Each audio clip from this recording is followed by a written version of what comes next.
It's the Man Cave Morning Show.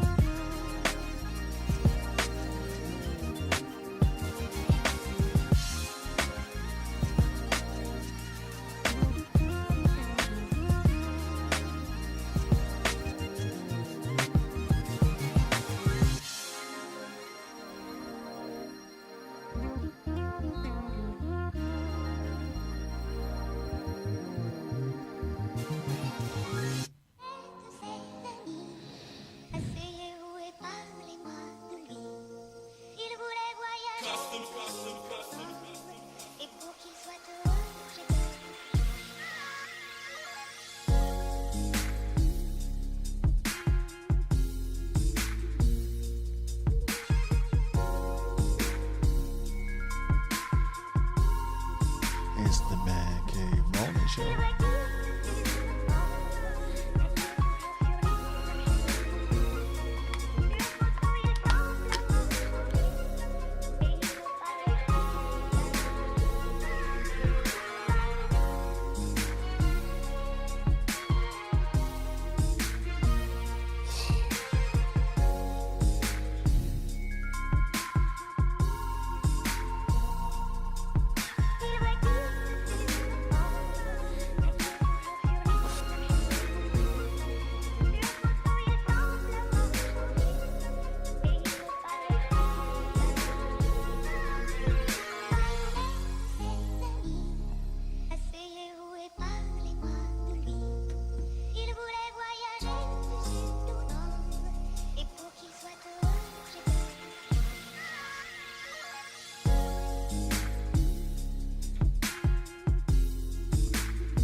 Show.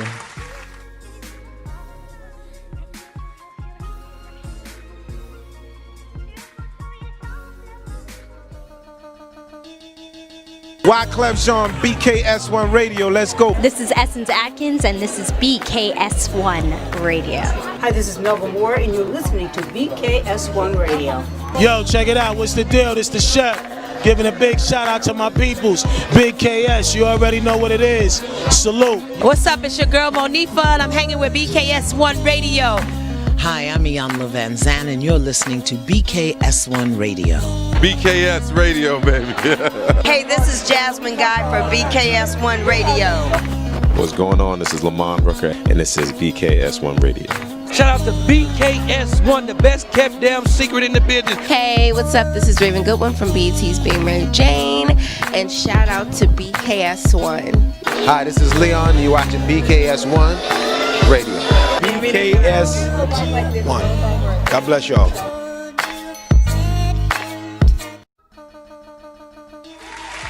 You. The sun is shining, sir, on America. The sun is shining.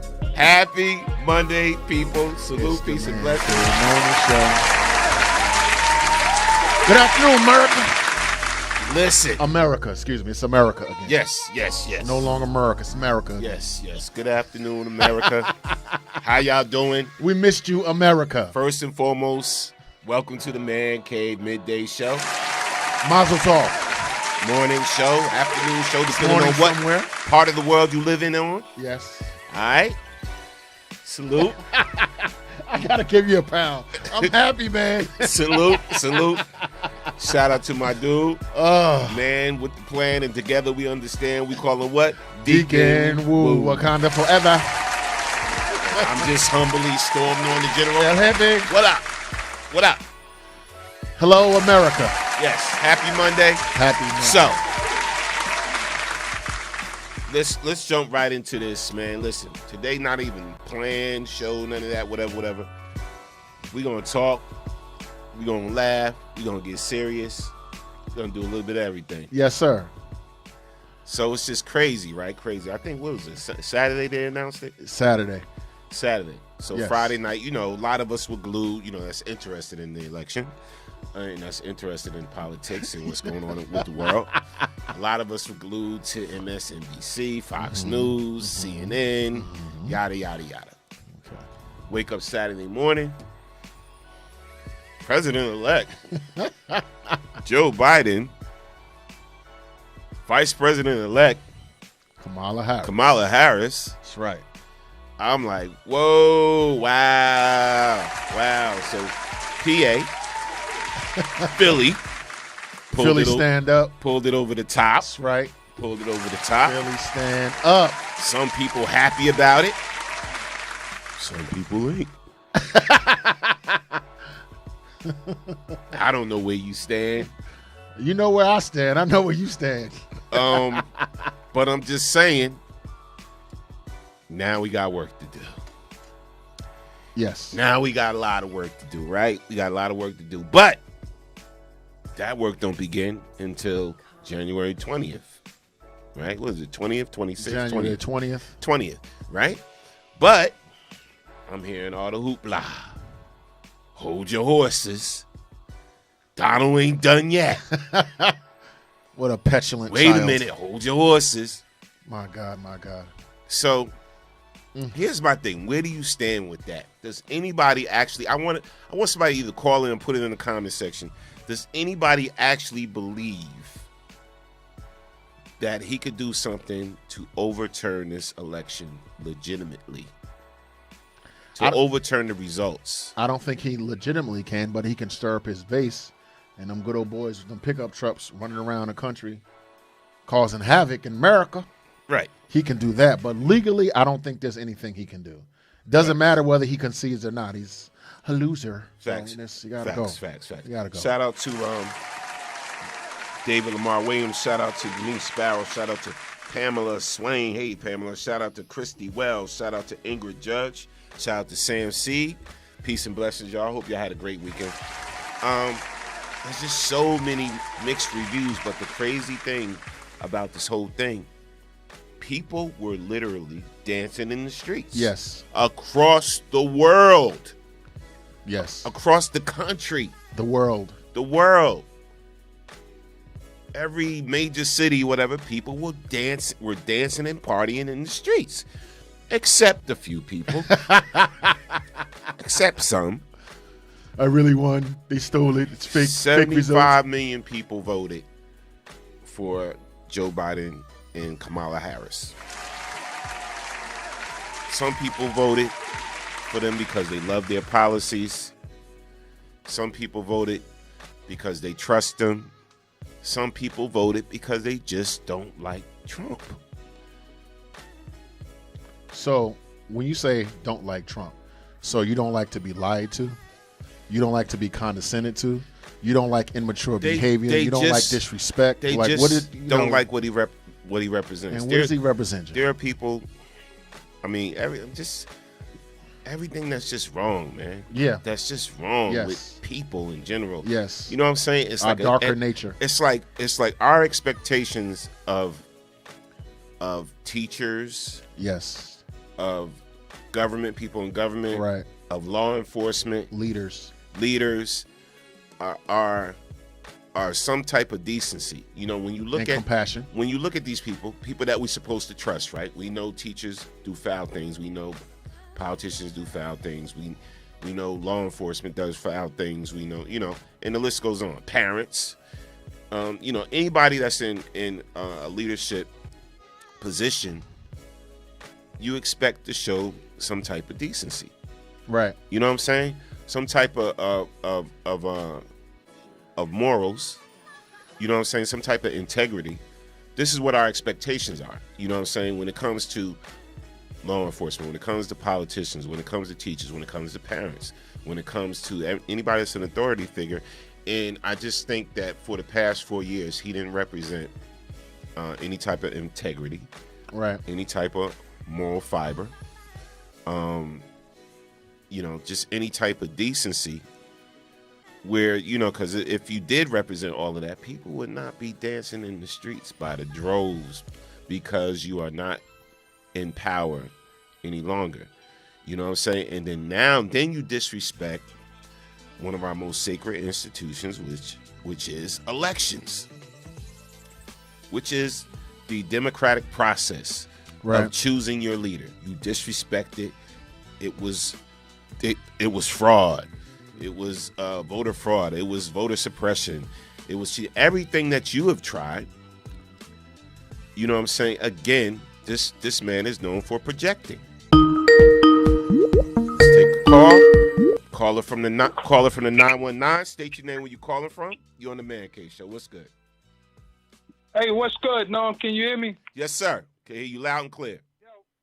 Yo, peace. This is Ward calling down here from the state of Carolina. North Carolina. What happened? What happened, bro? North Carolina. Man, peace, man. How you? I ain't got nothing to do with all that in the streets. Sure, my household and shit stay safe and all that. You know what I mean? Yes, sir. Yes, sir. What's on your mind, fam? Yeah. But I was up in the neck of the woods and shit over the last week. I was up there, man. I was up in North, man, checking things out, making sure moms was good. Right. But to your question. Yes. To your question. Yo, man, you know the boy got something up his sleeve. He can't change anything, but he gonna go out with a bang. Yes, facts. You know, he gonna stir up so much trouble where that Biden's gonna be handcuffed.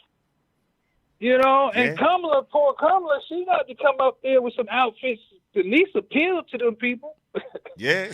You know, but in all actuality, we should be pulling our own resources together and trying to school our own children and making sure that they understand, this is what they put together for their system. Always. You really need to start making sure that your finances, look at the food supply, look at the land that's going on. Right.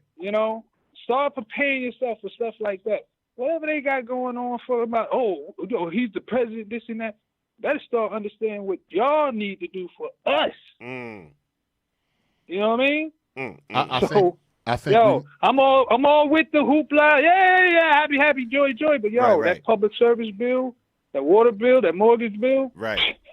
Them people don't care who you working for. They want that money. Facts. That's the real deal Holyfield right there. No doubt. While I encourage us. Go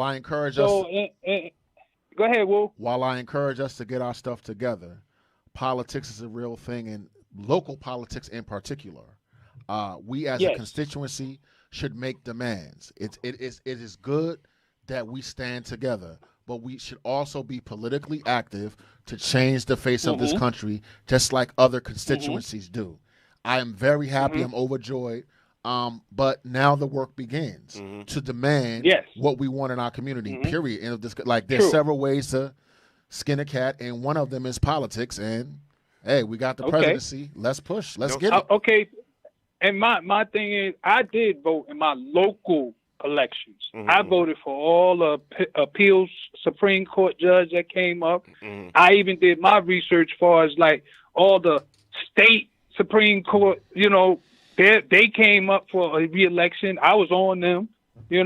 I went at the lieutenant governor. I voted for all that.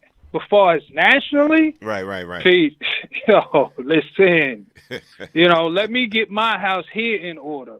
And then I put my local representative in Congress or Senate. Facts. You know what I'm saying? Facts. Like, dude, you an employee. So act like it. Do something for us because we paying your sons and daughters tuition. Right. Now, with all fairness, you know what I mean? With all fairness, all right. So Kamala or Joe. But like I said, man, I'm cool with that. They in there, this and that, but we need to hold that feet to the fire too. Facts. Don't come shaking my hand, smiling in my face and sit after you done got the job and tell me, oh, well, I'll get to that later. You know what I mean? Facts. No, I agree with that. But in all fairness, they're not in office yet. You know what I'm saying?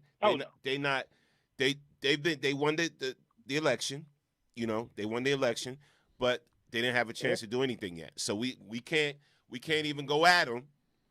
They gotta get in power. I'm gonna let them dance around a little bit, get the feel of the office, and let Kamala see how she can live and all that. Right. I'm with that. But come motherfucking June, July of next year. Right. Hey, look here. Right. You gotta. I know my situation is good because I'm paying mine. Right. You gotta hold them. I got stock options. I'm doing mine.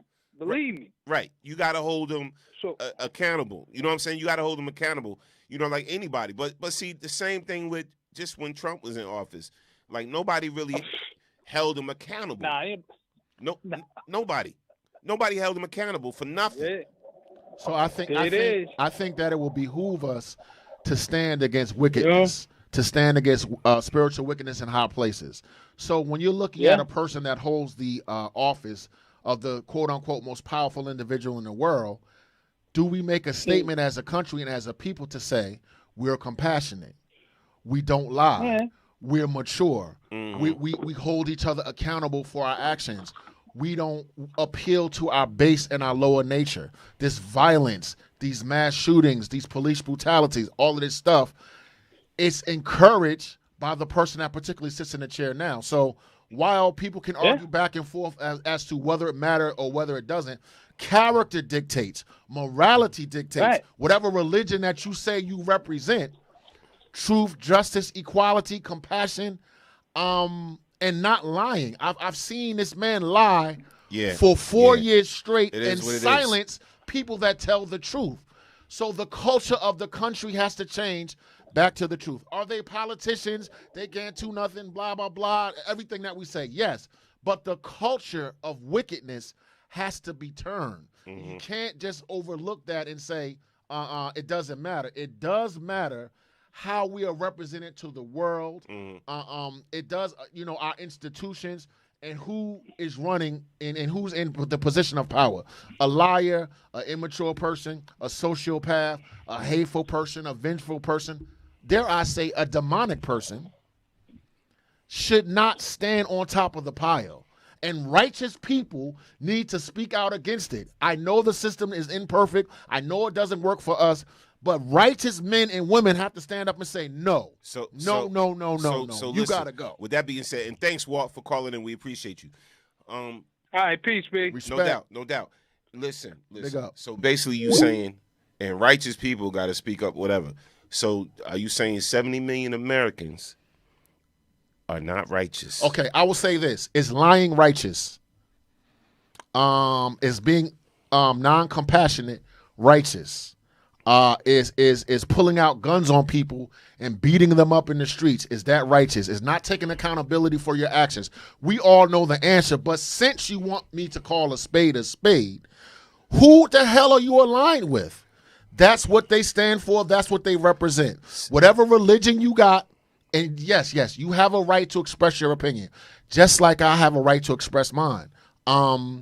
You're a liar, a thief, a coward. The list goes on and on and on and on and on and on. So when you look at the way he treats women, when you look at the way he treats minorities, what's righteous about that? Now, to the 70 million people, do they have a right to express their opinion? Yes, and I have a right to express mine. Right. Which is, bruh, you ain't right. This is not cool. 70 million people voted for him, and 75 million voted for Biden, right? So millions of people. This country is divided down the middle. Yeah. So, I mean, it feels good to know that 5 more million people voted for Biden. You know what I'm saying? So it's like when you look at the whole thing that pulled this thing through, right? And shout out, one thing I will say, and you can say what you want to, one thing I will say, and one thing I did like in their speeches is that they referenced African-American people. They both referenced African-American people and thanked them and was very appreciative, right? And showed a lot of gratitude towards who got them where they at. I'm going to say that again. They showed a lot of gratitude to who got them to where they are at. So, do you think this time around the whole election, 2020 election, this time around, people are going to hold them accountable for what they do? I was listening to Clyburn this morning, and he was basically saying in his own way, yes, we got them here, we're going to hold them accountable. I was listening to some HBCU leaders and whatever speaking about Kamala and Joe Biden. Said, yes, we got them here, now we're going to hold them accountable. I listened to a lot of people that said they owe Stacey Abrams a great deal of gratitude. Absolutely. You can't mention Stacey Abrams without mentioning what's her name, Keisha Lance Bottoms. Yes. Keisha Lance Bottoms, the mayor of Atlanta. The city of Philly. The city of Philly came out and showed out and pulled it through for Pennsylvania. They're the ones that made that final decision pop. It's the city of Philly. So that goes to show you what? Atlanta, Philly, primarily what? African-American cities. All right, so now this time around, it's going to be different. Do I feel it's going to be? Yes, I do feel it's going to be a little bit different. Listen. Do I know they're politicians? Yes. Do I know the system is imperfect? Yes. Do I know that Lyndon Baines Johnson signed the civil rights legislation coming from a racist back? Like, listen, you hold politicians accountable, but can I just breathe for 1 second to say that rationality and education has returned? Yes, I know we have a lot to do. We always have a lot to do. But can I just mark this space in time to say all that lying and violence and this and that, I don't care if it won by 1%, that the American people, right, decided that they don't want to rock with that. Number two, why do you think the rest of the world is celebrating? Forget me and my point of view. Facts. Why do you think, for we were talking about good, right, and wrong. Stephanie was good. Why do you think the entire world, France and Germany and England and all over the world, why are they celebrating? It's a reason for that. Yeah. Because it's a return to civility, to educate. Yes, politics as usual. Right. But damn, man. But here's the thing, right? Here's the thing. And shout out to Barb. Barb, what's good? It's definitely crazy right now because, and Pamela hit it on the head. She said there is no magic pill. Before Biden and Harris can begin to implement their policy in their agenda, they have to clean up this mess, and it may take 2 years to just get back on track. And this is fact. That Biden already said that as soon as he gets in office, he's going to overturn a lot of what Trump signed, all his policies. He's going to overturn whatever he put into place. You know what I'm saying? He's going to start trying to restore things. And I also heard, too, that everything that Trump took away that Obama put in place, he's going to put back in place. Do you remember the position this country... And improve it. Do you remember the position the country was in when Barack took over? The recession, the wars, unemployment rate, all those things. And you remember how long the bailouts? Do you remember the position that the Republican Party left this country in? Are you familiar with this? I mean, this has happened before. But you know it's what? going to take time to see, restore order. This is my thing. Shout out to Joe Mercado, right? When you have somebody that's not willing to facilitate a peaceful transition of power, right? It's going to be hard pulling everybody together, so we already have a divided America, right? And that can never be fixed if even after they're elected, Trumpism still exists. Okay. Right? And he's making sure it still exists by what? Now he's going to have a tour.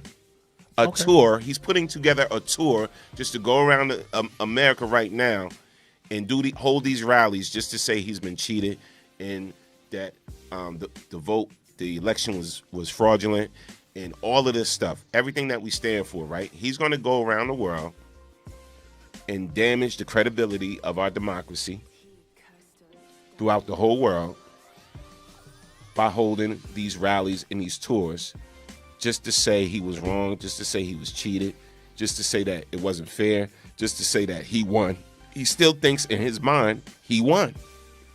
So America has always been divided. And when you talk about the credibility of America, when they took a picture of Barack Obama and put his head on a monkey or disrespected the First Lady every chance they got, the Tea Party and all of the rise of this fascist neo-Nazi thing.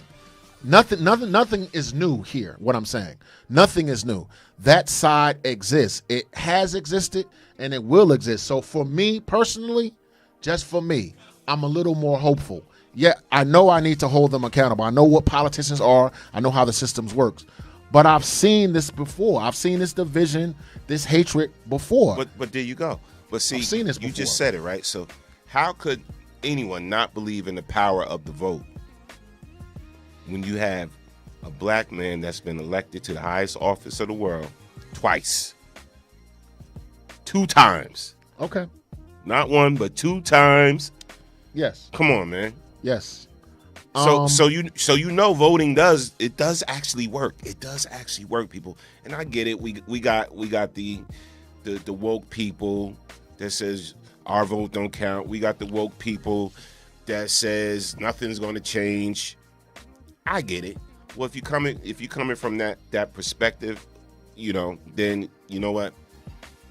Just keep doing you. Just keep doing you and whatever it is. But there's some people that do believe in the power of Congress.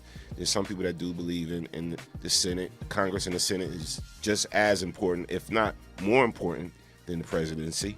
There's some people that believe in that. There's some people that believe in their local elections and voting for their local elections, whatever like that. And there's some people that are so woke, they don't believe in the system at all, period. But those woke people benefit from who just got elected. If you're woke, it's better to be woke under Biden-Harris administration than under fascism. This is a fact. You can be as woke as you want, but the climate is better under an administration that's not fascist. Here you have a man who is rejecting the will of the people, right, and wants to remain in power. We are against fascism. The people have spoken. It's supposed to be a peaceful transfer of power. And what is he doing? He's saying that he doesn't want to go peacefully. That's how fascism starts. So for all the people that voted for him, and I respect your right to do that, what say you about being a fascist, not giving up power, being a king, being the president for life, not accepting the Constitution and the will of the people? How do you square that with the values that you profess? It's hypocrisy. It's what it is. And it's not hate. Like, oh, that was hating the other side. No. That's hypocrisy. Fact. This is a democracy. And in a democracy, power is transferred peacefully. And that's how it's supposed to be. And when it's not peaceful, it slips into fascism, which is what he's trying to do. Caller from the 315, state your name, where you calling from. You are on the Man Cave Midday Show. What's good? What's going on, guys? It's Mike. How you doing? Speak on it, brother. Big Mike, what's up, brother from another mother? Well, there's so many things to say. I think that the distinction that needs to be made is that we're dealing with a cult of narcissism, and narcissists are inherently, and I don't want to go as far as to say that they're handicapped, because I know narcissism isn't like an actual like mental issue or something as of yet registered, but they deal with a separate version of reality. And to tie this into, I think, the point you guys are making about fascism, and correct me if I'm wrong on this, but the problem with fascism is that it's one side of a duality that is dealing with radicals. You've got your radical fascists on one side, and then you've got your radical anti-fascists on the other side. Yes. And if you ask both sides individually, both sides describe the other in almost the exact same way. Yes. So what we are end up dealing with is a cult of narcissism that once Biden and is it Kamala or Kamala? Kamala. I always get it wrong. It's Kamala. Okay. Yeah. Kamala. Okay. Once they come into office, you've got all of these 70 to 72 million radicalizing extremists on this side who are in a cult of narcissism. That when the law starts clamping down on them, they will be the ones to say that they're the true anti-fascist, because they say they're dealing with the fascism that's coming down on them. Yes. It's a very cyclical, like self-destructive pattern, but the fascists create the fascism without even realizing they're doing it, because they're all honestly ignorant enough to think that they're the ones being the patriots and the freedom fighters and all that stuff, because they've clung to it like it's virtue signaling on a mass scale. So let me ask you this, Mike. How do you think Trump's efforts? Do you think Trump's efforts will be successful in trying to overturn this election and going through this court process and this voter fraud tour that he's about to go on right now to discredit the election process and all of that? Do you think he will be successful? I don't think so. I think his chances are like 1 in a million to be able to do it. The only way he could do it is if he's got the exact right people in the right places to be able to pull it off. Little historical fact, Hitler took power with only 1/3 of the vote, basically. And he's got about 1/3 of the vote right now, too, when you look at the numbers. Right. So it's not just him that's out campaigning. And there's a very important thing that we have to consider that all of his other supporters are going through right now. Steve Bannon, Alex Jones, you name it, whatever the person is, all of them are being mass censored. So that is making them all go out in person to talk to people. So you've got two dichotomies here. You've got a group that supports the Democrats that are pretty much everybody's kind of just staying home, doing their business, trying to respect the pandemic. And then you've got the other side who can't be on social media. So that radicalizes them and pushes them into smaller and smaller echo chambers. Right. So Mike. And there's no conversation that happens on the street. Like right now, it's just like fists are being thrown no matter what. Like it's just two sides and it's fists. Right. So when these groups of people are meeting, they're just gathering these large and bigger groups of people to radicalize them more. So I would like to say thank you to Mike for illustrating that fascism has a right component and a left component. And when you marginalize a person, whatever side they're on, they become radical. So, for instance, when we're talking about fascism, there is an aspect of political correctness, not all of it, but there's an aspect of political correctness that's fascist. Or, for instance, you could be attacked by a woman with no basis of fact, right, to make a claim, and people can pile on you and destroy your career and destroy you and whatever.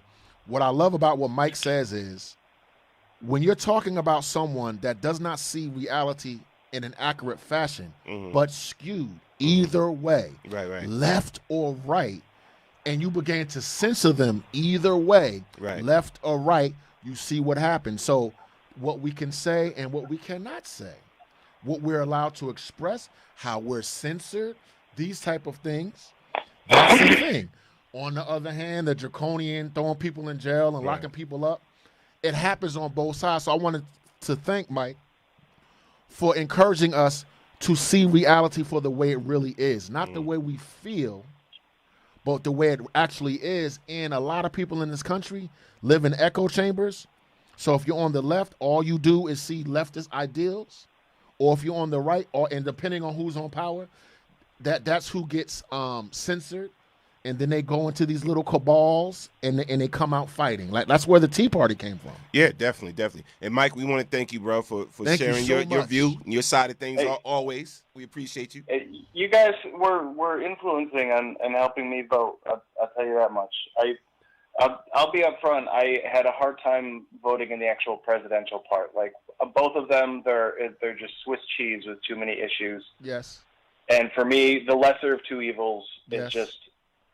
It's a thing that I can't play with. But I went Democrat on all the rest, from local to Senate, Congress, because that is, Norm is right on that. Like, the power within the Senate and Congress does exist, and there is some power to it. Yes. But when it comes to presidential vote, I'll leave with this final thought. It was Mark Twain that said that if your vote really counted, they wouldn't allow you to vote. So just... Hey Mike, listen. You got me against the ropes. Let me tell you why. As a thinker, you had me against the rope. Let me tell you why. I have thought these thoughts and going down this and going down this rabbit hole. However, my grandmama and my grandpapa, who got dogs sicked on them and all this other stuff, so it doesn't matter. But because my argument is like, if it doesn't matter, how come we've only been able to participate in this not mattering for the last 60 years? America old as hell. We just got to the party. I just get to the party. You go, it doesn't matter anymore. You see what I'm saying? But I hear Mike. Well, I hear him. You know what? I'm going to say this real quick. You look at Pennsylvania, right? And that was supposed to be like the end-all and the deciding factor. But to me, Georgia right now stands out more to me than Pennsylvania, because Georgia got flipped. And Georgia got flipped, yes. And it's always been like a red state. Always. And the fact that the Atlanta metro area was able to pull that election through, able to pull those voters on the other side, of the whole spectrum, and turn that more or less into a blue state now, for this particular election, that to me speaks volumes in the power of the African American vote. Period. Because it's very true. Yeah, you know what I'm saying. And to me, everybody needs to look at that. And I guarantee you, anybody running for a high office now is going to respect the power of the black vote a hell of a lot more than they did before. Oh, my ballot. I'm going to register to run in 2024. I promise you guys, I'll be of age by that point. So I'm running by then. And Mike, I got one more point before What you running for, Mike? Because I want to make sure we vote for you. Well, I'm going to see if I can push an independent party. So, Mike, I think there needs to be major reforms in all the major parties, but I think I would even try and run as like some kind of people's party or something, because we need a switch, and if all the forms of government need a serious change, and they all need some integrity to it. If there's one thing the Democrats could do to ensure that they're going to work for integrity, is they hold some of their own Democrats accountable for some of the stuff they're talking about. Absolutely. Thanks, brother. We appreciate you, man. Hey, you guys are awesome. I'll talk to you guys later. All right. I just wanted to make this one point. Mike, let Mike listen in. I want to make this one point. When people think about stuff and say things to me like, Dawood, it doesn't really matter if you vote because politicians are jaded on both sides, this, that, and the other. And of course, as someone that sits at home and thinks about stuff, I see that point. But it was so important to me personally that this particular person, this guy right here, go. Like, I wanted to see Trump out of office. So with my intellectual debates and my intelligent friends, I wasn't willing to sit on the sideline, because by me sidelining myself, to me, I feel like it's a strategy for the quote-unquote other side to win. In much the same way, I'm keeping it real. I voted for Hillary Clinton. I voted for Hillary Clinton like this. Right. Because I knew her downsides and stuff like that. But for me to say I'm not going to vote because I'm thinking and I realize how, the whole system is crazy. A lot of people think like that, don't vote, and then people like these fascists get into power. And I'm not with that, man. See, listen, I never got caught up into none of the hype. Again, I'm just one of those dudes, and for me to be a black American, I never got caught up into the hype of Joe Biden and the crime bill, Kamala Harris, and as a former prosecutor, I never got caught up into that hype, right? Because if I get caught up into that, then I could never forgive some people that I know personally and that's close to me, whatever, that used to sell drugs, that have committed serious crimes, whatever. And if I was going to hold myself to that same standard, I still wouldn't be cool with these people today. Mm-hmm. You feel me? Yeah, of course I do. You feel me? Absolutely. Or even family members that may have done me wrong or whatever the case may be. So if I was going to hold myself to that same standard, I would be cool with a lot less family members, a lot less friends. It goes down the line. So the fact that I always look at what has somebody done recently, right? And again, when I saw people making these arguments with the crime bill, with Joe, and then with the prosecution with Kamala, I went years ahead. Okay, so you pulling out the old stuff, but I went years ahead, and I saw some of her accomplishments as a senator, and just like I saw some of Joe's accomplishments when he was vice president along with Obama, right? So I looked at the accomplishments and what he's capable of doing, but that also common sense told me to look at who's currently in office. Yeah, of course. Me? Common sense kicked in and said who's currently in office. Right? Mm-hmm. So, okay, I look at everything that was going on, what he's doing with immigration. I look at everything he's doing that he supposedly did with HBCUs, but he didn't, because what he did, he stopped. Now his policy stopped federal funding from coming in for HBCUs. That's what it's trying to really do. Mm-hmm. That's the backhanded stuff that we don't look at, right? Yes. When I heard people talk about the crime bill, I said, okay, then you do know it was endorsed by the National Black Caucus. Of course. Right? And then when I look at people talk about all these other things. So I'm like, I know we live into a society where it's all about the headlines. It's all about the headlines and the quick clickbait without going deep into the real research of things, the real policies of things, the real documents of things, whatever, and doing a deep dig research, right? So when I made my choice, I'm like, this man cannot be in that office for another 4 years. So this is why I'm pushing the button for Biden and Kamala. Am I great big fans? I said that before. No. But now that they have won, and a lot of people didn't think they would win. A lot of people didn't think Joe and Kamala would win. I'm looking at a lot of nonsense now. People still questioning or not whether she's black. And is it really the first black female president? She's not black, and it's like that. I'm like, okay, the relevance of that to me means nothing. So it means nothing. It means nothing.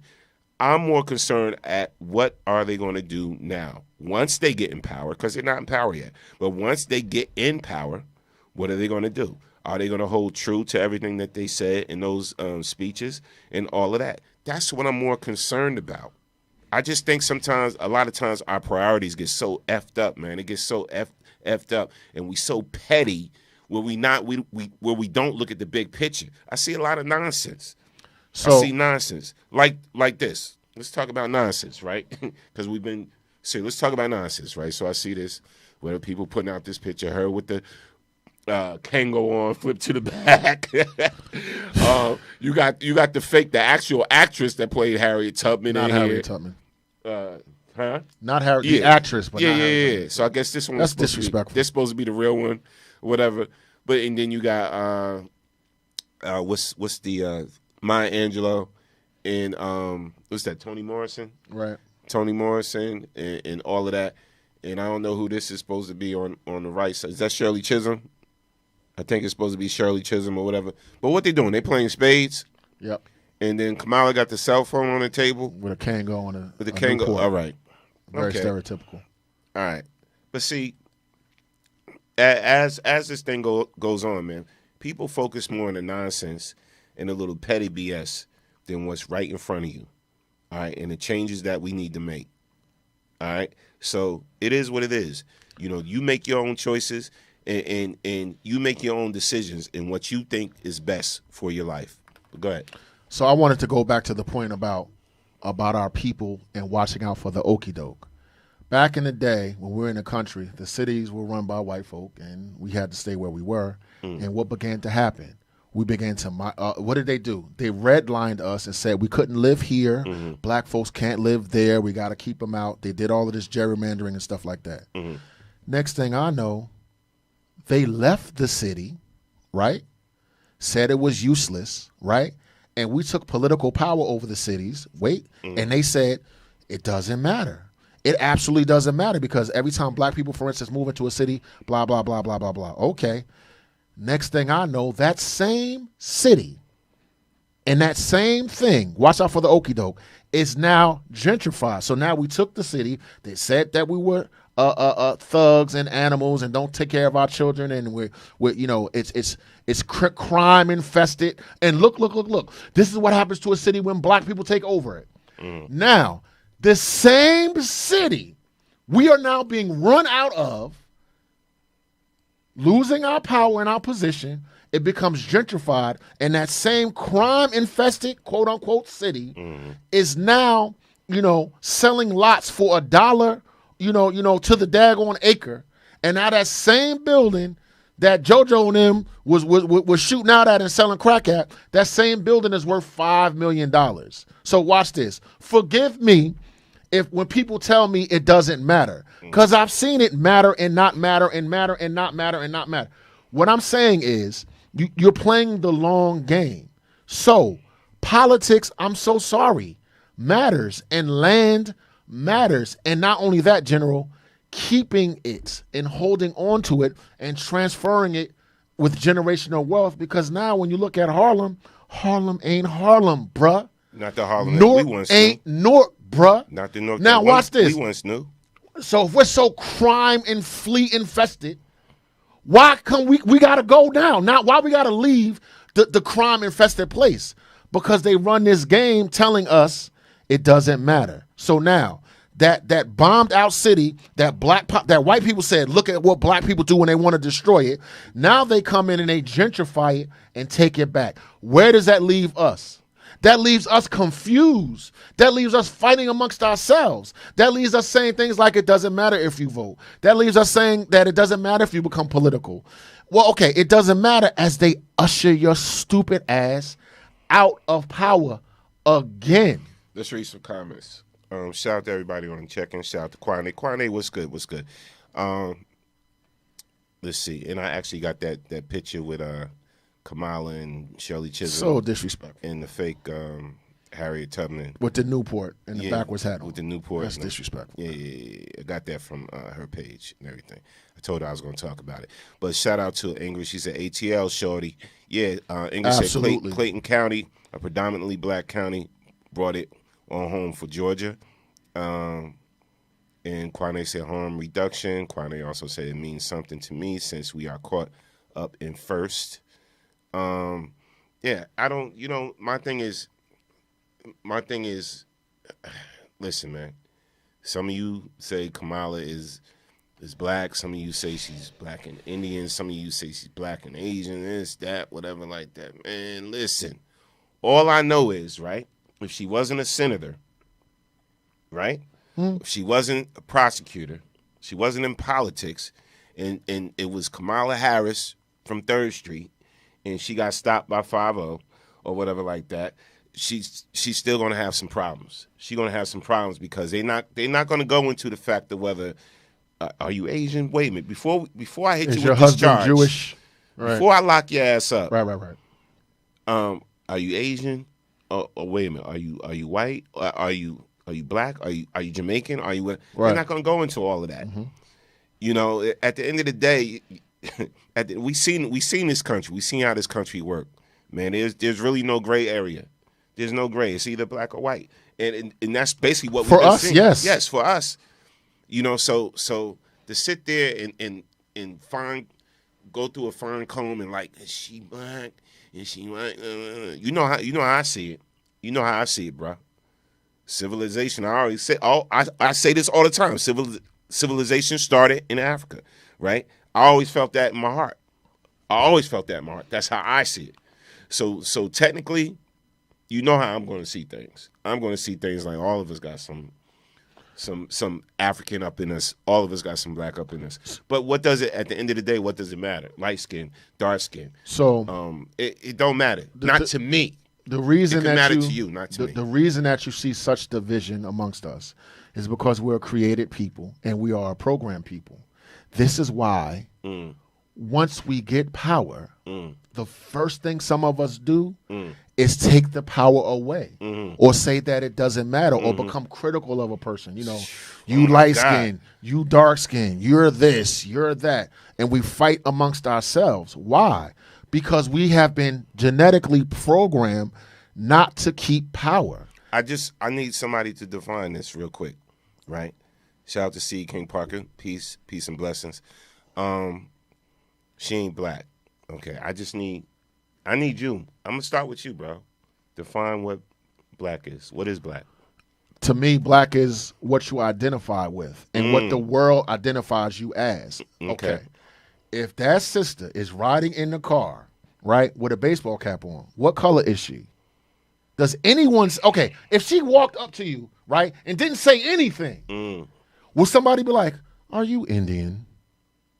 Are you Irish? And you know what they would say? Like, do they say, Jeffries, are you Irish? Which technically, yeah. Yeah, I'm going to. But what do people identify? What do people identify me as? What I'm saying, how am I treated? Forget what I think. What is the reality of my existence in this country? The reality of my existence is that I am black. That's the way I'm treated. It also happens to be the way I think about myself. So if my mother lives in Europe, right?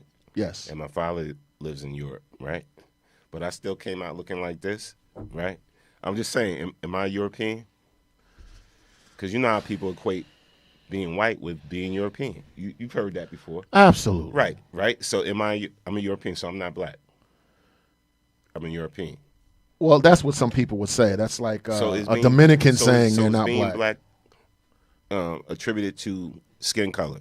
I just want to know. I just want to know for my own self. Is being black attributed to skin color? Or where you from? Or what makes you black? And this is what I need to know, because I'm hearing a lot of stuff, and I'm like, we starting to sound a little bit crazy. What actually makes you black? So and to follow your point, okay, watch this. I'm literally a light-skinned person. She has no black features, period. Okay, hold. I love you, brother. Let me say this. Like, I'm in a community, I'm light-skinned, and it's beef because of that in our community, right? Clarence Thomas is brown skin. Okay. Who's blacker politically, me or Clarence Thomas? As a matter of fact, I call him an Oreo, a sellout, and a black man in white men's clothing. So the features, the complexion of the skin, no, the ideology, the loyalty to one's own people. So once you start getting into these gradations of who's black and who's not, that means you're disloyal, because you're not disqualifying your own people. Yeah, I never. You know what? Okay, Pilot said Clarence Thomas is black, and then Kwane's asking you what is politically black. Politically black. My thing is, I just need somebody to call in with an intelligent response to what black is. And there are people that say that I'm not black because I'm light skinned. Because then when you look at her girlfriend speak, right? So I don't know if y'all caught that on the interview with her girlfriend or whatever like that went to the HBCU with her, with Kamala and whatever like that. It's like, this is my sister. You know, we blah, blah, blah. We used to do this. We used to do that. You know, love her to death. You know, I don't, you know, she black to me. And I want to answer Quana's question. What is politically black?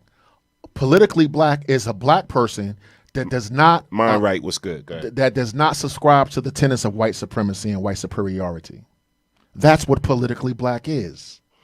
You see, and when you're black and you push white supremacy and white dominance, then you're not politically black. I just wanted to answer her question. Go ahead. Yeah, she says she has no melanin.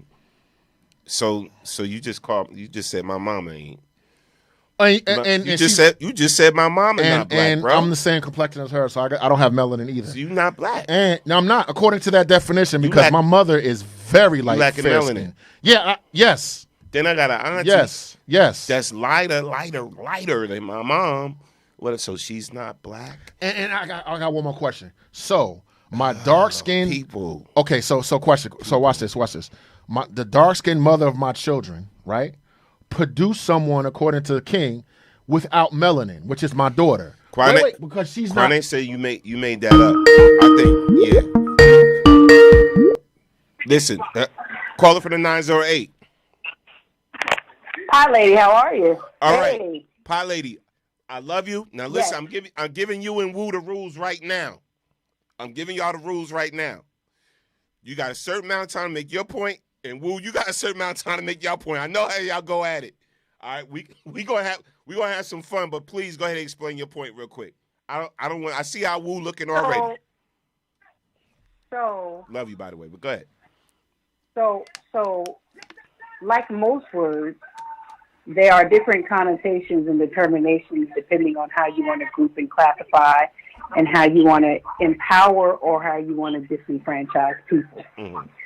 So there isn't just one way to look at what black means. When we're talking about it in terms of a diaspora, black would probably be defined as anyone who has their roots in Africa and was dispersed throughout the world via the transatlantic slave trade, right? Mm-hmm. So that means that anyone who wound up in South America, Central America, North America, or even in some parts of Europe as a result of the transatlantic slave trade would be considered black.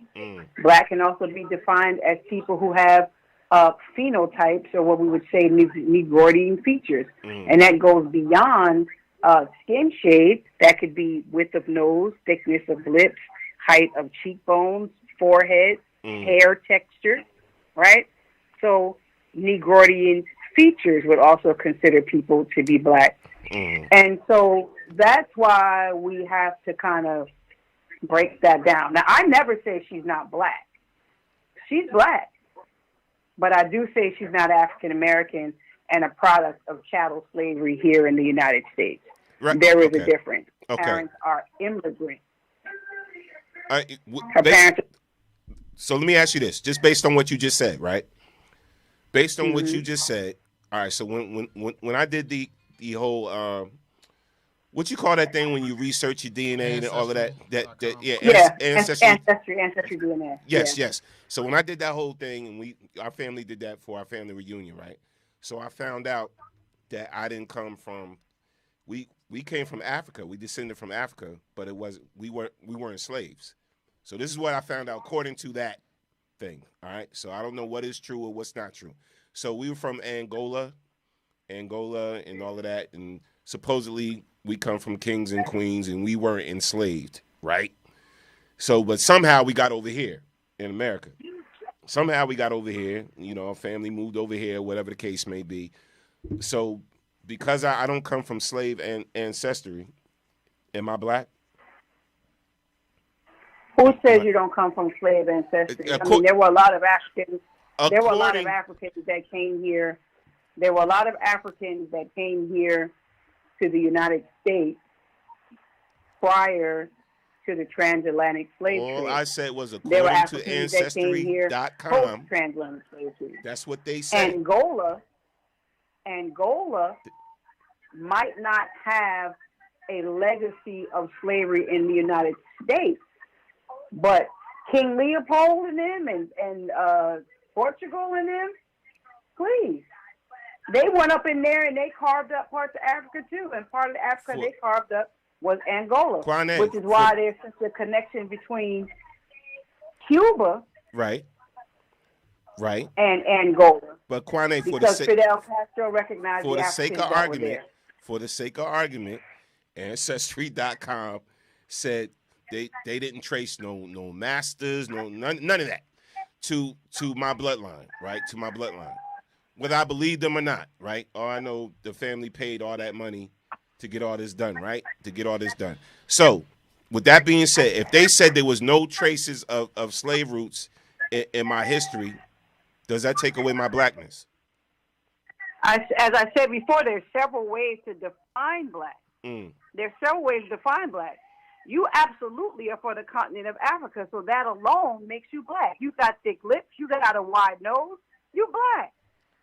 So there is the phenotypic black, which means that we look at you physically and we can see that you have what they would consider Negroidian features. You have kinky hair, you have thick lips, you have a wide nose, you have dark skin. So you have the phenotypic features of a person who's black. So now, for people who look at Kamala Harris only based on her phenotype, right? Only based on her phenotype, they would say she's not black. I disagree. Now, there are going to be people that look at Kamala Harris based on the transatlantic slave trade. Were Jamaicans part of the transatlantic slave trade? Right. Absolutely. Then she was black. Then there can be people who look at Kamala Harris based on the building of the British Empire. Did the British go into India and dominate India like the British came and dominated parts of North America? Yes. If I may. So even in those situations, they would consider her black. So there are several different definitions, as far as I'm concerned, on what would consider someone black. It is a historical definition. It is a biological definition. So there's so many different ways to define black. Now, when we're talking political ideology, that's another way that we define black. Hey, hold up one second. When you talk about phenotype, Dawood wants to make his point. Dawood wants to make his point. Go ahead. For instance, I think a situation. For instance, I have a certain phenotype, which is bigger, wider nose, bigger lips, whatever. But I'm a lighter skin. I can stand next to a person that has the exact same phenotype that I do. But for instance, maybe they come from Dominica. They're Dominican. They will tell me. I got big ears too. They will directly tell me, same phenotype, you are not black. That's number one. Number two, there are people that come from the continent of Africa proper, and will tell you directly, I'm not black. They're from Africa straight up. So, what I'm saying is, this is what I'm saying. People that align with my particular point of view, which is descendants of slaves, have a certain political aspect. There's Christianity in your background. There's slavery in your background. There's a way you vote. There's a certain culture. All of these things to Dawood, right? Line up in my mind as black. In much the same way that if someone, we're talking about America now. This is germane to America, not phenotype, not ethnicity, because all of that is made up. But I'm saying, the way I define it as, when I'm in America, I know how I'm treated. I know how I vote. I know how my grandfathers voted. I know that I come from slaves. Now watch this. I also have Irish in me. Do I identify as Irish? No, I do not identify as Irish. Do I identify as Native American? No, I do not identify as that because I don't. This is the culture and the milieu that I was raised in. Right. And it's a tradition that last thing. So when I speak to a Clarence Thomas, when I see his political ideology and his bent, and I superimpose that over my grandmother and my grandfather and everyone else that came before me. And people that go, I say, oh, no. My only point is I just want us to stop shooting ourselves in the foot by disqualifying other people that are really us to say they're not us and that we're another reason that we can be mediocre. Another reason we can separate ourselves. Facts. Another reason we could jerk off intellectually with these things and this and that and the other. Listen, That's what happens to us. That's my only point. I'm not here to argue nothing else except we have to get power. Kwame, it's 2:00. Kwame, thanks for calling in. Will, thanks for your view. We're gonna read some comments now. And we're gonna read some comments. I'll stay. No, y'all was good. Listen, man. I'm clapping it up for Kwame today, and I'm clapping it up for Will. Pull your ass over. You're black. I thank you both for sharing your point. Now, okay, let's go. Replying to Sandy, Monica said we need to stop focusing on her skin and figure out what we need to freaking do to get ourselves built up. Absolutely. So tired of both battles, them not valuing us and us not valuing us. Facts. Ingrid said the fact that we have to have this conversation about Kamala being black is very disheartening. I agree 300%. I agree 300%. That's a problem. You know what I'm saying? That's a big problem. That's a problem. James Whitfield said this color thing is to divide a group of people. Facts. Right, facts. we're brainwashed. James said, but there we go again trying to divide us with that ancestors fake research. Yes. We once again, and allowing them to define us is a brainwashing system. Yeah. My thing is, I'm gonna say this, and then we can move on. Through all the 46 presidential elections, I've never seen a vice president that looked like Kamala Harris, and I'm gonna leave it at that. Ask white folks what color she is. I've never seen a vice president that ever looked like Kamala Harris. Me either. This is a victory, regardless of her policies, and we're gonna see their strengths and their weaknesses now that they are in office. So I would say until we know what they're going to do, I would say get behind them, support them.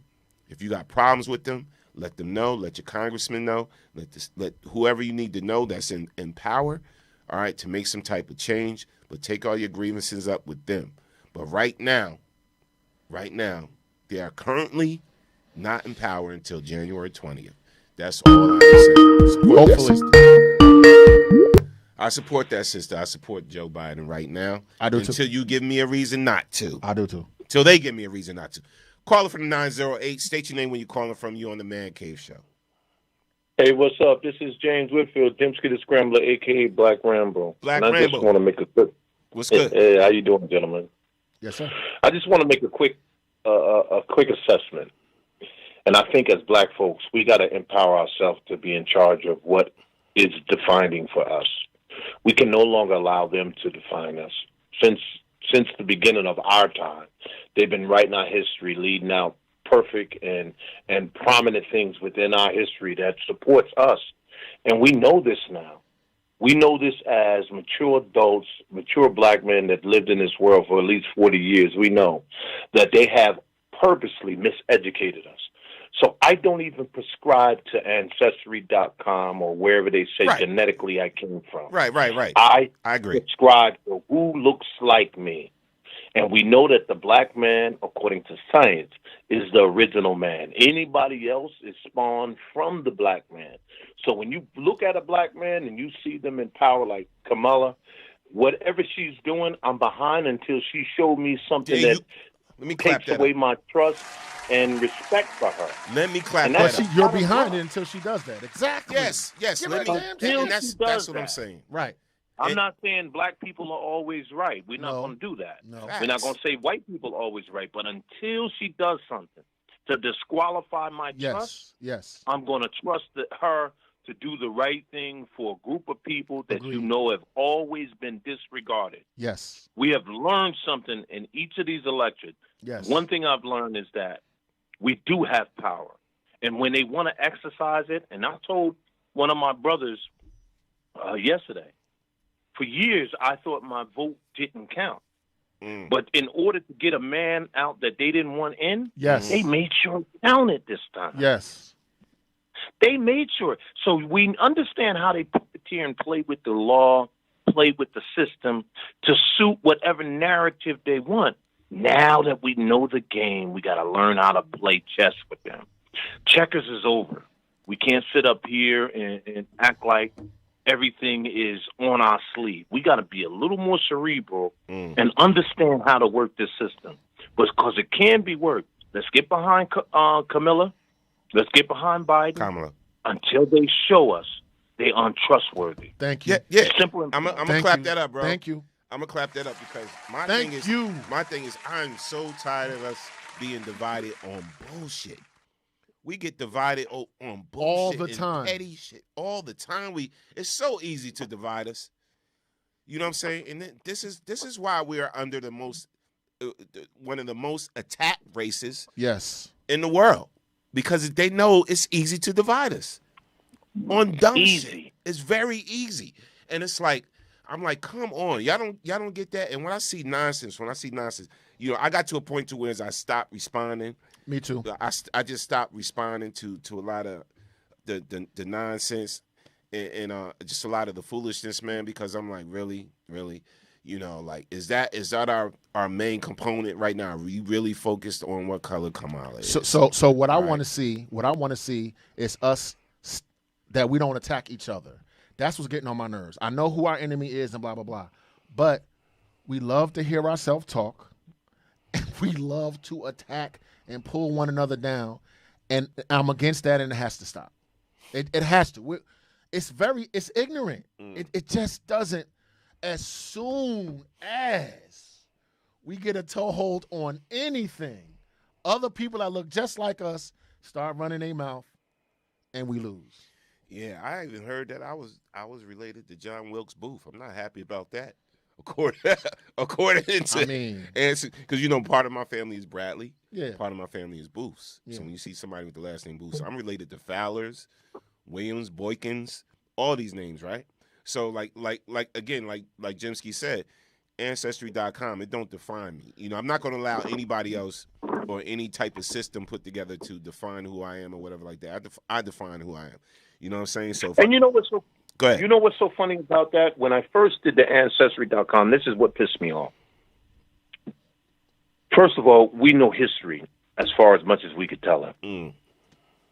We know as much as we've been told. If you sat down and around your grandmother, grandfather, and you really listen as a young man, or the story's been passed down. I know how my family got here. I know the plantation they came off in North Carolina, the Whitfield plantation. Right. Now, I know when I searched it, looking for Bob Whitfield was the first settler. He was an Englishman, of course, from England. The flag and everything is here. Now, he was a slave owner. Right. He happened to be rich enough. Now, we know that everybody on his campus or plantation, whatever you want to call it, were Whitfields. Don't know my name. Now, when I looked up my grandfather, and now think about it, my father born in 1916. His father was born in 1969, so he's coming out, 1869, so he's coming out of slavery. Do you understand and realize my father told me that my grandfather, you could never find a record on him. Why?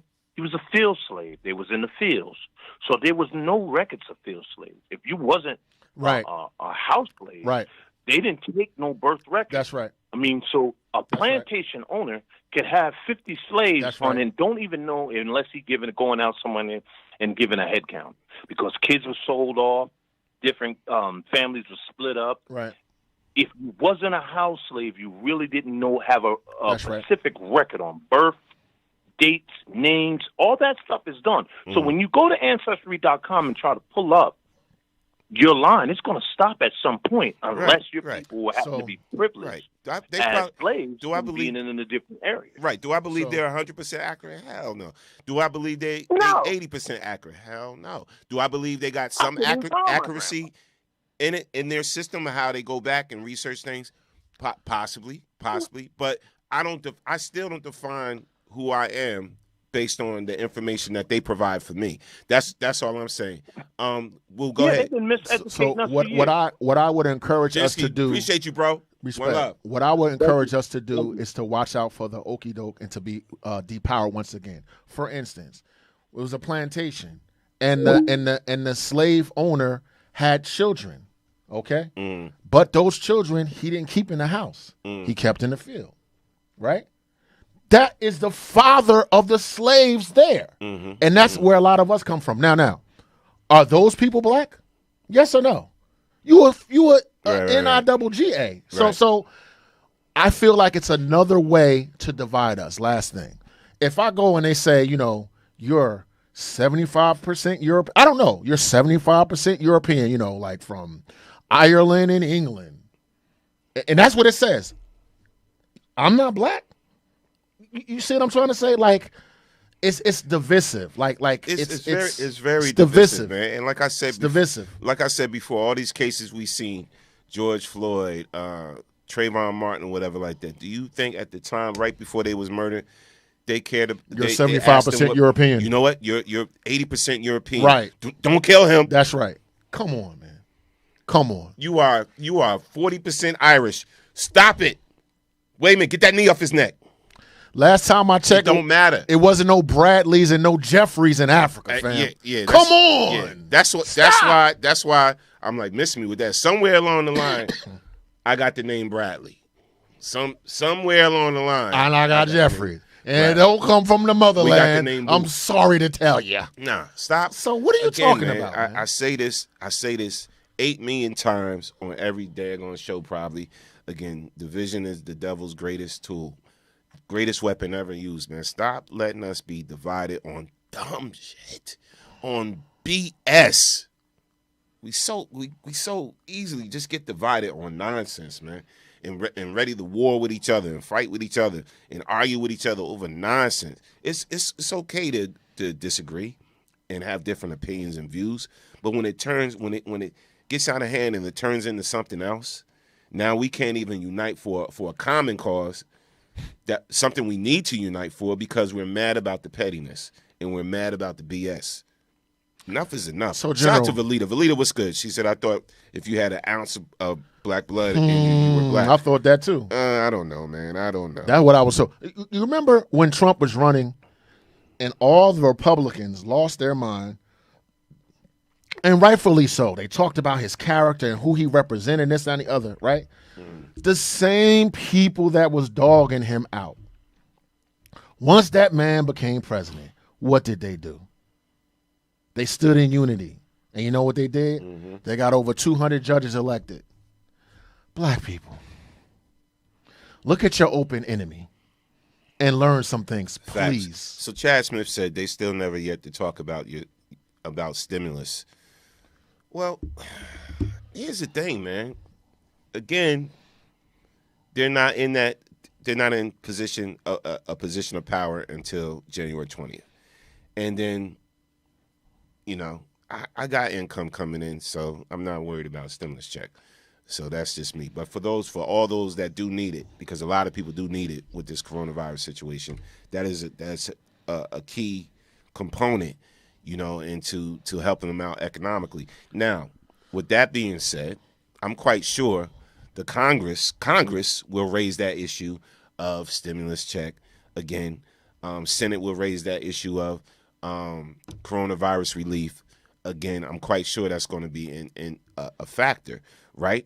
But even right now, listen, if I was really true, an honorable man and great president, if I was this great president, an honorable man, whatever, while I'm in office, whether I got 2 months or not, you know, and my focus right now is having our elections are fraud tour. Like, that's my focus now. You got a corona pandemic going on, right? You got people that lost their jobs, right? You got people that's homeless now out in the streets, right? Because of the pandemic hit hard and it shut down a way for them to make a living, right?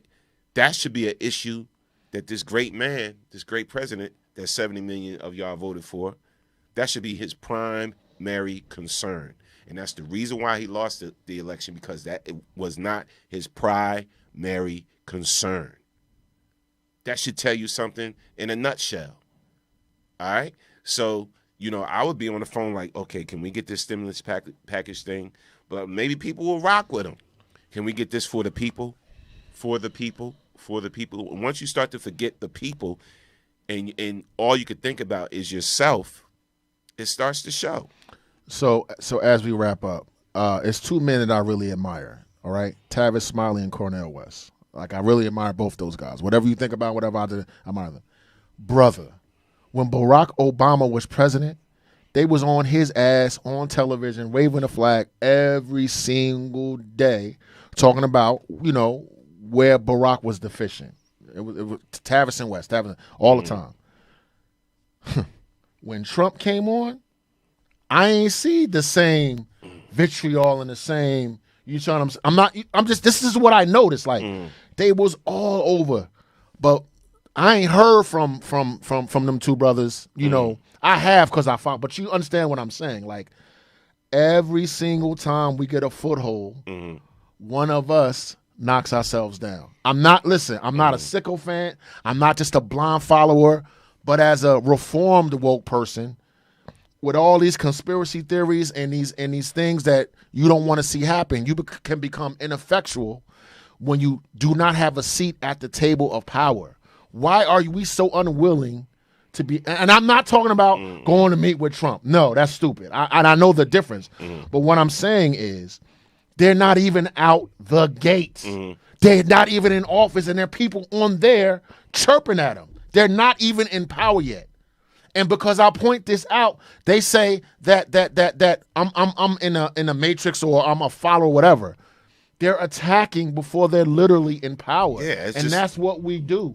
So okay, shout out to C. Gotta stop. C. King Parker said, 47 years and Jim Crow Joe hasn't done anything for us. All right.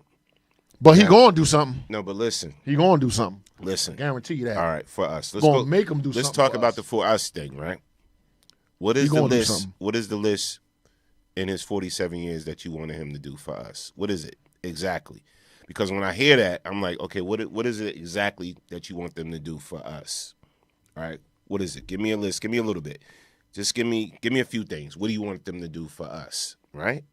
So again, now he's in power. Right. So now he's in power. Right. So again, we negate everything that he did in the 8 years in the Obama administration. So nobody researched that, right? Nobody researched that. Nobody, right? Because he was under Obama. When you say this, and no disrespect to anybody, but when you say this, you sound just like the argument that Trump supporters use.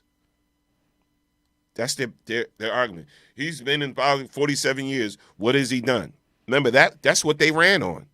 That's what they ran against Joe on, right? They were using that. So when we start to sound like them, maybe we need to sit back and question ourselves. When we start to sound just like our oppressors, you know, and I'm talking about the ones that's in power. When we start to sound just like them, I think we kind of need to check. We need to check where we're getting, you know, our facts from, where we getting our rhetoric from, where we getting all this stuff. When we start to sound too close to them, and so this is another reason why I start arguing with people, because you're starting to sound a lot like them. Who is them? You think about it. Who them is? You start to sound a lot like them. When I hear when I hear people kick rhetoric and it sounds a lot like Candace Owens, which I'm not a big fan of. I'm vocally not a fan of hers. But when you start to sound exactly like her and you say the same things. Is Candace Owens black, sir? Yeah. Is she black? You may need to pull back a little bit. Is she black? And just start researching a little bit more. I'm not riding that train. The train I'm riding right now is they're in power. Now hold them accountable. And this is that simple. What has this person done in 47 years? What you going to make them do? And you know what? You know what? I can't listen, man. Listen, again, I said how I feel about what people have done in their past that I still align myself with. A lot of y'all that I'm cool with have done a lot of effed up ish in your past when it comes to hurting our own people, right? But I see a lot of y'all have changed and become better people and great people for the community and everything, whatever like that. You put a lot of childish ways behind you, and you became a man, and you became a man, and you're doing the right thing now. Again, what if we held everybody accountable for the bullshit they've done in their past? So in the Bible it says this. No disrespect to nobody. I'm just quoting something. Foolish and unlearned questions avoid, for they do engender strife. Whenever I see questions that cause nothing but strife, nothing but, nothing productive, no solution, nothing but strife, I look at that. This is coming from the biggest conspiracy, hate everybody, tear everybody down there is. There comes a point where you have to start offering solutions. And if you can't, there are people within our community, all they do, I'm talking about particularly black people, all they do is sow strife and dissension amongst their own people. Okay, what good is that? How does that help us? Okay, if you look for something, you're going to find it. If you look for something in me or in you or those people on there, you're going to find it. Yeah. So you can destroy any of us with that rhetoric. Like you said, like if you're going to hold someone accountable for what they did, everybody should shut up because all of us fall short. But when we shoot someone in the foot at the starting gate, that's what we do. Whenever we start talking about politics, we shoot ourselves, like we remove ourselves from the table. Forget owning the table, forget this, forget that. And it's a pathological illness that we have got to start addressing with amongst our people. Just because we love people, you have to be just as stern in pointing that out as they are as picking things apart. And I don't think we really do that. We just think we can be angry and talk and pull each other apart. But there has to be some accountability and some reckoning. And so listen. I'm going to be at the table, right? You're going to be complaining. You will benefit from me being at the table. You're going to benefit. No doubt. You'll kiss me for it later. Keep complaining. Ingrid said, shout out to Keisha Gainey on the check-in. Ingrid said, one thing for sure, two things for certain. Trump has flushed out a lot of people, especially the ones that look like us. Facts. Well said. Facts. Well said. Well said. Ingrid said, not only do we need a seat at the table, we need a voice. Absolutely. Now that we have that, we are finding ways to fight it. And that's what we do, man. That's what we do. You know, and, well said. And it's like, well said. And my thing is, I never cared about having an opinion that was unpopular. I've never cared about that. You know what I'm saying? It's like because a lot of us are so afraid to check each other. You know, some of my best friends are the ones that have checked me and I checked them back. Absolutely. You feel me? Yes. And you know, and it's just like you know, it's the same thing with relationship. You know what I'm saying? You know, my wife, whatever like that. Yes. She can't check me when I know I'm definitely wrong. When I'm wrong, when I'm really wrong. You know, just like I check her when I know she's really wrong about something or whatever like that. You know, but it's all love. You know what I'm saying? It's like you don't love me if you don't really check me. Right. So, you know, like lately I've been eating a lot, you know, because I got the man cave, so I got a lot of junk food in there, right? So I'm eating. And for her to be like, chill. You eating too much of that shit. You know, you 50-something years old. Right. You really don't need to be eating that. You shouldn't be eating that too much. You eating that too much, whatever like that. And before I would have been like, what? It ain't gonna bother me. I'm like, you know what? You're right. You're right. I am eating too much of this. Whatever. Easy access. You know, go to the dollar store, I rack up, you know, and everything, 50 boxes of candy. Yeah, of course. $50, right. whatever. You know what I'm saying? Mm-hmm. Whatever. And then I didn't, you know, but that's the thing. It's like we got to get to the point to where we do allow ourselves to be checked, knowing that we're possibly wrong or something that we're saying is not possibly right or whatever the case may be. You know, and it's like, and stop looking at it as you want to be combative with somebody because they have a different view. You know, you just want to be combative because somebody has a different view or a different point of view or something like that. But I know there's a point in time where we could disagree with whatever, but there's a point in time where we need to come together too as well because there's a common enemy.